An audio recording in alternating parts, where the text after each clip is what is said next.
बिस्मिल्लाहिर्रहमानिर्रहीम। अस्सलाम वालेकुम व्यूवर्स, कैसे हैं आप सब? उम्मीद करती हूँ आप सब खैरियत से होंगे। Welcome to cook food at home. आज हम बनाएंगे बीफ कोरमा।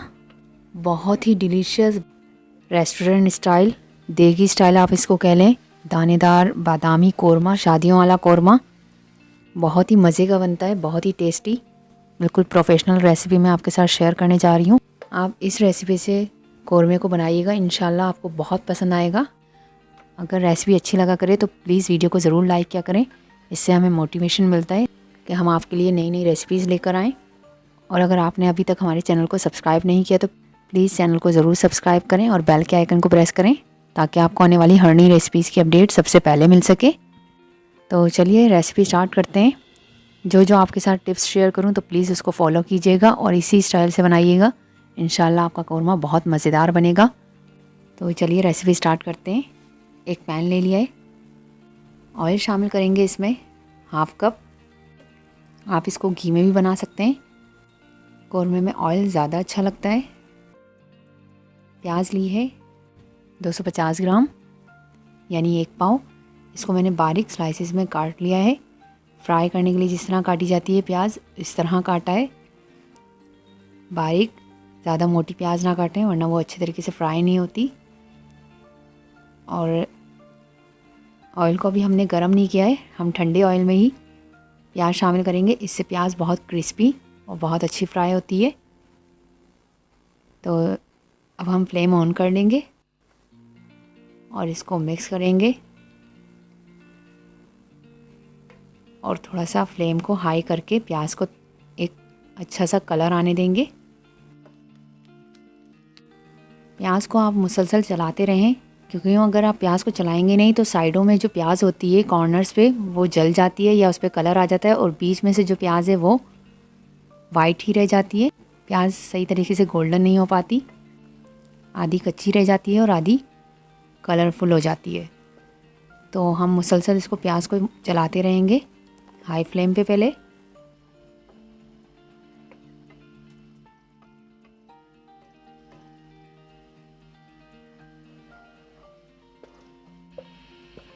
जब इस तरह प्याज का कलर चेंज हो जाए तो आप फ्लेम को थोड़ा लो कर दें और इसको लो फ्लेम पे ही मुसलसल चमचा चलाते हुए पकाते रहें। ये देखें माशाल्लाह ज़बरदस्त सा कलर आना शुरू हो गया है प्याज के ऊपर। ये देखें जब ये हल्का सा गुलाबी कलर आ जाए प्याज के ऊपर और कुछ प्याज हमारी रह जाए कलर आने के लिए, तो हम फ्लेम को बिल्कुल बंद कर देंगे, क्योंकि ऑयल हमारा गर्म है। हम इसी ऑयल में ही इसको गुलाबी कर लेंगे। देखें अल्हम्दुलिल्लाह अल्हम्दुलिल्लाह ज़बरदस्त गोल्डन फ्राई हो चुकी है प्याज हमारी। इस तरह हमें प्याज फ्राई करनी है। आप इसी तरह इस कलर की प्याज फ्राई करेंगे तो आपका कोरमा बहुत लजीज बनेगा। अगर आप प्याज को डार्क कलर में ले आएंगे, गोल्डन ज़्यादा कर देंगे यानी ब्राउनिश कलर पे ले आएंगे, तो कोरमे का फ्लेवर अच्छा नहीं आएगा और इसका कलर भी अच्छा नहीं होगा। एक्स्ट्रा ऑयल को हम रिमूव करके इसमें निकाल लेंगे टिश्यू पेपर पे और इसको फैलाकर एक तरफ रख देंगे।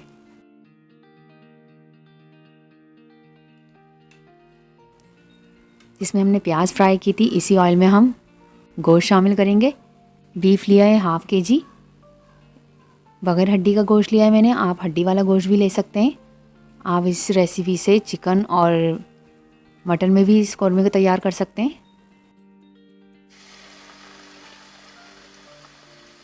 इसको हम मिक्स करेंगे।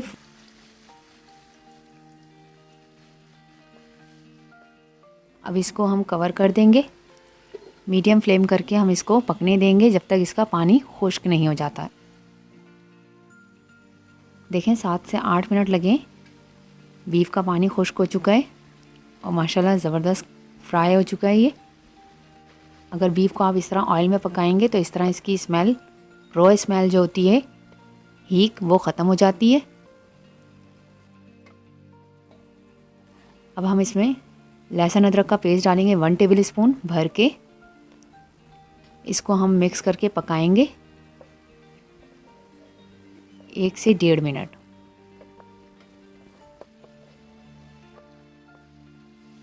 फ्राई हो चुका है लहसुन अदरक भी इसके साथ। थोड़ा सा हम इसमें पानी शामिल करेंगे। अब हम इसमें बाकी के मसाले शामिल करेंगे। लाल मिर्च पाउडर डालेंगे इसमें 1 टेबल स्पून भर के। पेपरिका पाउडर यानी तलहार मिर्चें या इसको कश्मीरी लाल मिर्च भी कहा जाता है, 1 टेबल स्पून भर के। धनिया पाउडर डालेंगे 1 टेबल स्पून। ज़ीरा पाउडर 1 टीस्पून इसके अंदर जाएगा। हल्दी जाएगी 1/4 टीस्पून। नमक डालेंगे 1 टीस्पून से थोड़ा ज़्यादा, या आप अपने जायके के मुताबिक शामिल करें। इसमें थोड़ा पानी शामिल करेंगे ताकि मसाले हमारे जले नहीं, और इसे मिक्स करके हम भूनेंगे मसालों को हाई फ्लेम के ऊपर। थोड़ा थोड़ा पानी डालकर हम मसाले की भुनाई कर लेंगे अच्छे तरीके से 5 से 7 मिनट तक।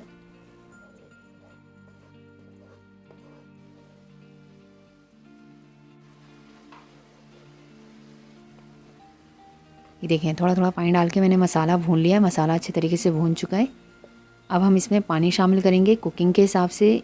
इसको गलाने के लिए गोश्त को आप अपने हिसाब से गोश्त को गलाने के लिए पानी शामिल करें, क्योंकि हर गोश्त का कुकिंग टाइम अलग होता है। बड़े का जो गोश्त होता है वो देर से गलता है, और जो छोटे जानवर का गोश्त होता है वो जल्दी गल जाता है। तो बच्चिया का ये गोश्त लिया है मैंने, तो इसको गलने में ज़्यादा टाइम नहीं लगेगा। तकरीबन 30 से 35 मिनट में ये अच्छे तरीके से गल जाएगा गोश्त। हम इसको 90 to 95% गलाएंगे गोश्त को।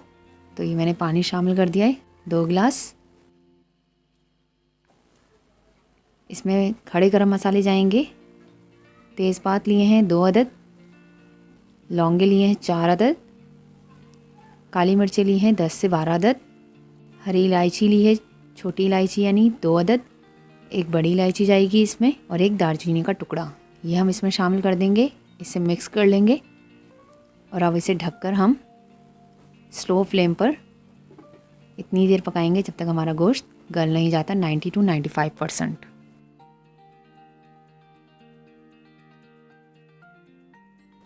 देखें 30 से 35 मिनट हो चुके हैं इसको पकते हुए। तो आइए गोश्त को चेक कर लेते हैं। ये देखिए गोश्त हमारा अच्छे तरीके से गल चुका है 90 to 95% तक।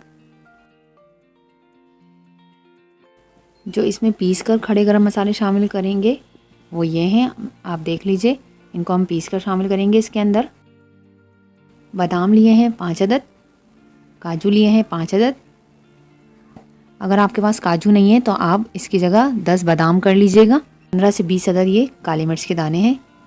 4 अदद लौंग, 2 छोटी इलायची यानी हरी इलायची, एक बड़ी इलायची, दालचीनी के टुकड़े लिए हैं 2 अदद, 1 अदद बादियान के फूल की पत्तियां ली हैं, जवतरी ली है 1/4 टीस्पून के करीब, और जायफल ली है ये 1 टुकड़ा। इन मसालों को हम पीस लेंगे। इसका पाउडर तैयार कर लिया है, ये हम इसमें शामिल कर देंगे। फ्लेम को हाई रखेंगे। दही ली है 225 ग्राम यानी 1 पाव से थोड़ी सी कम है। दही खट्टी नहीं होनी चाहिए बिल्कुल भी, और इसके अंदर मलाई नहीं होनी चाहिए। इसको मैंने फेंट लिया है अच्छे तरीके से। ये हम इसमें शामिल कर देंगे। प्याज जो हमने फ्राई करके रखी थी इसको हम हाथ से मसल कर शामिल करेंगे। इसमें आप पानी बिल्कुल भी नहीं डालेंगे पीसने के लिए, और ना ही आप इसको पीस के शामिल करेंगे। अगर आप चाहते हैं आपका कौरमा दानेदार तैयार हो, इसको हाथ से मसल कर इसके अंदर शामिल करें चूरा करके, ना कि पानी डालकर पीस कर शामिल करें। ये इसमें शामिल कर देंगे। इसकी हम भुनाई कर लेंगे 4 से 5 मिनट हाई फ्लेम पर। अल्हम्दुलिल्लाह अल्हम्दुलिल्लाह बहुत अच्छी खुशबू आ रही है कौरमे की। ये देखें भुनाई इसकी हो चुकी है। अब हम इसके अंदर पानी शामिल कर देंगे ग्रेवी के हिसाब से। आपको जितनी ग्रेवी रखनी हो, वैसे ये ज़्यादा ग्रेवी वाला नहीं होता है देगी कौरमा। जस्ट मैं इसमें 1/4 ग्लास पानी शामिल कर रही हूँ ग्रेवी के लिए।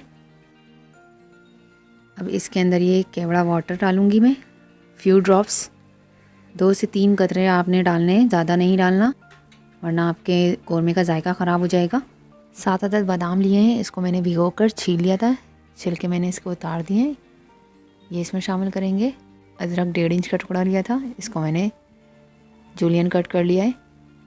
अब ये इस वक्त इसमें शामिल करेंगे। इसे मिक्स करके दम पर रख देंगे 10 मिनट के लिए, बिल्कुल स्लो फ्लेम पर। कौरमा तकरीबन तैयार है, तो इसको 10 मिनट बाद हम आपको डिश आउट करके दिखाते हैं। ये देखें, अल्हम्दुलिल्लाह अल्हम्दुलिल्लाह, बहुत ज़बरदस्त माशाल्लाह दानेदार देगी बीफ कौरमा तैयार है। आप भी इस रेसिपी को ट्राई करें, हमें अपना फीडबैक दें। कुछ पूछना चाहते हैं, कोई और रेसिपी बनवाना चाहते हैं, तो आप हमें कमेंट्स करके बता सकते हैं। आप मेरे इंस्टाग्राम और फेसबुक पेज पे भी लाइक कर सकते हैं, कुक फूड एट होम के नाम से ही। अगर आपको रेसिपी अच्छी लगे तो वीडियो को लाइक करें, चैनल को सब्सक्राइब करें और बेल के आइकन को प्रेस करें, ताकि आपको आने वाली हर नई रेसिपीज़ की अपडेट सबसे पहले मिल सके। दुआ है अल्लाह ताला आपके खानों में, जायकों में, कारोबार में, सेहत में आसानियाँ और बरकतें अता फरमाएँ, आमीन। इसी के साथ हमें इजाज़त दें। अपना और अपने प्यारों का ख्याल रखिएगा, हमें अपनी दुआ में याद रखिएगा। अल्लाह हाफिज़।